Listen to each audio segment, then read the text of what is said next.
तर आपण बघतोय या घटनेमध्ये अनेक प्रवाशांचा मृत्यू झाल्याची देखील भीती आहे। अनेक प्रवासी इथं जखमी अवस्थेत दिसतायत। अंगावर काटा आणणारी अशी ही दृश्य आपण बघतोय। जळगावमध्ये रेल्वे दुर्घटना झाली, अनेक प्रवाशांचा इथं मृत्यू झालेला आहे।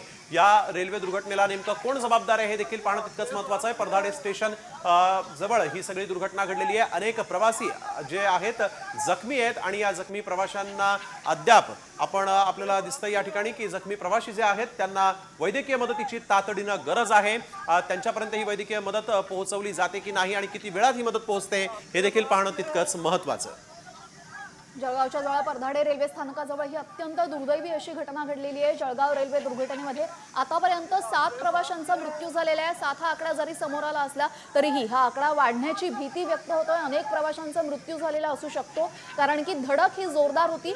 एक्सप्रेसचा स्पीड हा मोठा असतो, जास्त असतो आणि त्याचमुळे ज्यावेळेस या सर्व प्रवाशांनी उड्या मारल्या त्यावेळेस इथं मृत्युमुखी पडलेल्यांची संख्या अधिक असू शकते असंही समजतंय। यासोबतच जखमींची संख्या सुद्धा जास्त आहे।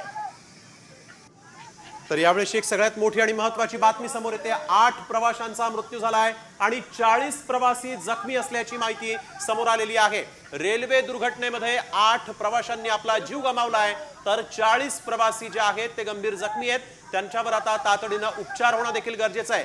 जळगावच्या परधाडे रेल्वे स्थानकाजवळ जी दुर्घटना घडली त्यामध्ये 8 प्रवाशांचा मृत्यू झालेला आहे, तर 40 प्रवासी जखमी आहेत।